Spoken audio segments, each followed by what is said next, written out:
সফল হোক জাতীয় মৎস্য সপ্তাহ 2025 সফল হোক সফল হোক।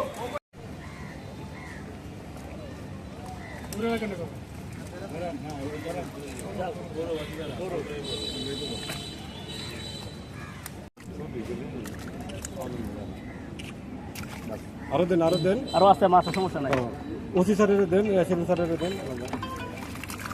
আরবান নেন ধরেন। হ্যাঁ ধরেন আয়ো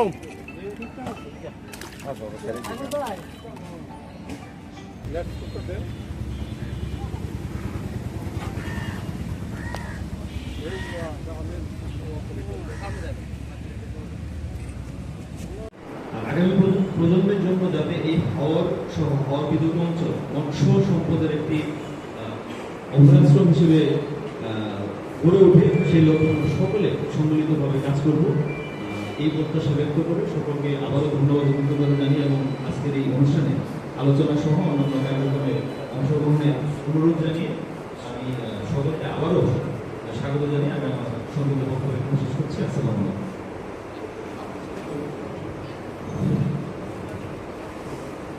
ধন্যবাদ স্যারকে। বিভিন্ন মৎস্যজীবী সমিতির সদস্যবৃন্দ, রাজনৈতিক নেতৃবৃন্দ, সাংবাদিকবৃন্দ সহ উপস্থিত সকল যারা জেলে ছিল তারা তাদের পেশা পরিবর্তন করে আজকে নানান পেশায় চলে যেতে বাধ্য হয়েছে। এই কারণে রাষ্ট্রীয় নীতি বা প্রকৃত আমাদেরকে একটা টিম দিয়ে উপকৃত করে এই বলে আশা প্রত্যাশা ব্যক্ত করি। আমি আমার সংক্ষিপ্ত বক্তব্য শেষ করতে আসসালামু আলাইকুম। বিভিন্ন মৎস্যজীবী সমিতির সদস্যবৃন্দ, রাজনৈতিক নেতৃবৃন্দ, সাংবাদিকবৃন্দ সহ উপস্থিত সকল তৃতীয় বৃহত্তম জ্বর এবং ঠান্ডা। তো যেটাই হোক না কেন, যেহেতু এটা প্রি কমিটেড একটা প্রোগ্রাম, আমি এসেছি, হয়তো খুব বেশি বক্তব্য দিতে পারবো না। তবে আমি প্রত্যেকের কথাই খুব মনোযোগ সহকারে শুনেছি। প্রত্যেকেরই আহ্বান আসলে আমাদের এই মৎস্যকে আমরা আরো কিভাবে এগিয়ে নিয়ে যেতে পারি, এবং আমাদের দেশ কিন্তু মৎস্য উৎপাদনে আপনারা এই ধরনের ফিড খাওয়াচ্ছেন বা মাছকে এমন ধরনের খাবার খাওয়াচ্ছেন যেটি আমার মানব জাতির জন্য ক্ষতিকর।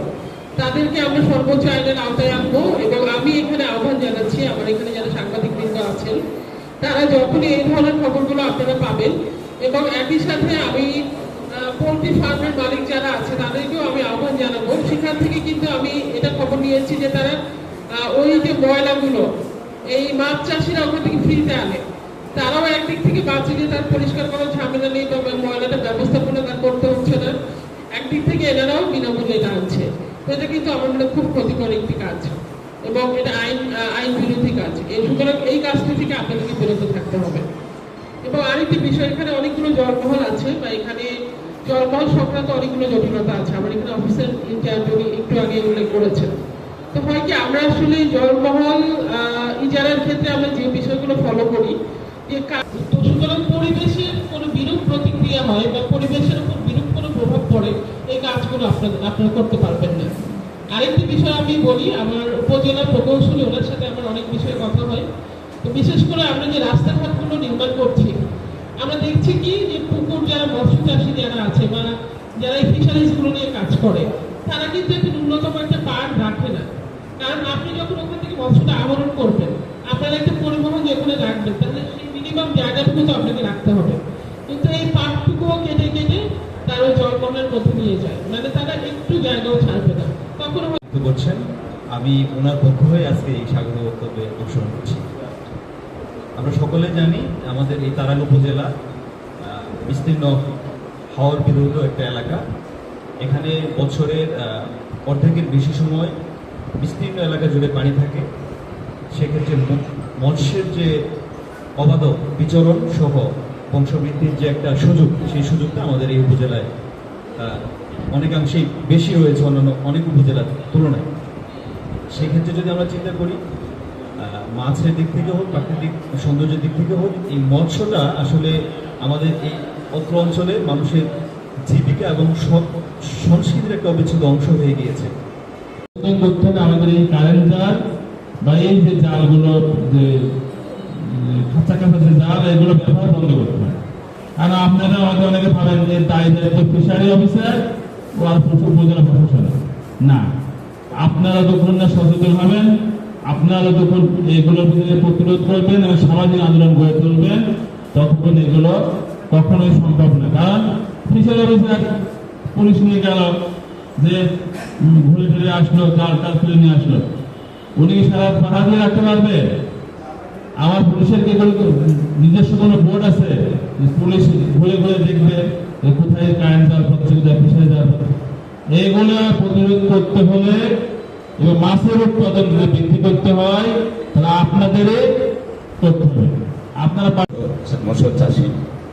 আমি গত বছর আমার 3টা পুকুরে পাবদা, ট্যাংরা এবং গুলশা নিয়ে 7.5 লক্ষ মাছ চাষ করেছিলাম। আমি 7.5 লক্ষ মাছে আমার প্রায় 19 লক্ষ টাকার মতো আমার এখানে ব্যয় হয়। আমি সর্বশেষে যখন মাছ ধরি বিক্রি করবো, তো আমার প্রায় 30 লক্ষ টাকার মতো মাছ আমি বিক্রি করি। প্রায় আমার এখানে 9 থেকে 9.5 লক্ষ টাকা আমার প্রফিট হয়েছে। আমাদের এক সময় 1 বছর প্রফিট হয় এবং অনেক সময় দেখা যায় অনেক সময় অনেক দুর্যোগ আসে। এই দুর্যোগ মোকাবেলা করতে গেলে আমাদের অনেক লসের সম্মুখীন হতে হয়। আমি আজকে আমার এই মৎস্য সপ্তাহ উপলক্ষে এবং আলোচনা সভার মধ্যে আমি আমার উপজেলা মহোদয় মহোদয়ের কাছে আমি ছবি অনুরোধ করবো এবং মৎস্য কর্মকর্তা মহোদয়ের কাছে আমি অনুরোধ করব, আমাদেরকে যদি প্রতি বছরে মৎস্য অধিদপ্তরের মাধ্যমে, উপজেলা মৎস্য অধিদপ্তরের মাধ্যমে একটি ট্রেনিংয়ের ব্যবস্থা করা হয়, আমাদের প্রশিক্ষণের ব্যবস্থা করা, তাইলে আমরা অনেকাংশেই অনেক দুর্যোগ মোকাবেলা করতে পারবো এবং আমাদের একটা প্রশিক্ষণের ব্যবস্থা করলে আমরা নিজেরা এটা সাফার করতে পারবো। আমি আরেকটা অনুরোধ করবো, আমাদেরকে যদি মৎস্য সমিতি মৎস্য সদস্য যারা আছে, যারা ফিশারি চাষ করে, ওদেরকে চিহ্নিত করে যদি একটা ক্ষুদ্র ঋণের ব্যবস্থা করা হয়, তাহলে আমার মনে হয় এই চাষে অনেকে অনেক আগ্রহ করে আর চাষ করবে এবং আমাদের দেশের একটা সম্পদ বয়ে আনবে। আমি উপজেলা ডিউনো মহোদয়ের কাছে এই অনুরোধ রেখে আমি আমার সংক্ষিপ্ত প্রায় সময় বিভিন্ন রোগের ভাইরাসের আক্রান্ত হই।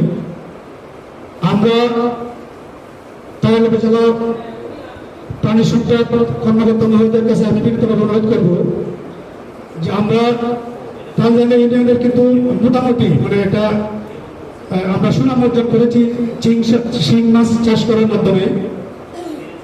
আমরা অনেক সময় বিভিন্ন লসের শিকার হয়ে যায়। আমাদেরকে যদি আমাদের পূর্ববর্তী বক্তা বলে গেছেন যে বিভিন্ন সরকারি প্রণোদনা সহায়তার মাধ্যমে যদি আমাদেরকে একটু অনুপ্রাণিত করা হয়, আমাদেরকে আশ্বস্ত করা হয়, তাহলে আমরা এই শিং মাছ বা মিশ্র চাষের মধ্যে অনেক মাছ আছে, যেমন পাবদা মাছ, ট্যাংরা মাছ, এটা আমরা করে থাকি। ওগুলো করতে যাই আমরা অনেক সময় যে লসের শিকার। আমরা জানি মৎস্য আমাদের আসলে একটা রাষ্ট্রীয় বা জাতীয় সম্পদ। আমরা অনেক বক্তার মাধ্যমে অনেক তো মৎস্য এমন একটা বিষয়, এমন একটা প্রাণী আল্লাহ তাআলা ছোট বড় এবং যেগুলোকে বৈধ করছেন সমুদ্রিত কম বৈধ সমস্ত মৎস্যগুলোকে আল্লাহ তাআলা মরা এবং জীবিত সবগুলোকেই অবৈধ করছে। আলহামদুলিল্লাহ পাচ্ছি। আরেকটা হচ্ছে নদীমাতৃক দেশ বাংলাদেশ। হাওর বাওর খাল বিল সমুদ্র আমাদের জীবনের এক অবিচ্ছেদ্য অংশ। কষ্ট করে অনুষ্ঠানে অ্যাটেন্ড করবো এটি কথা বলার জন্য।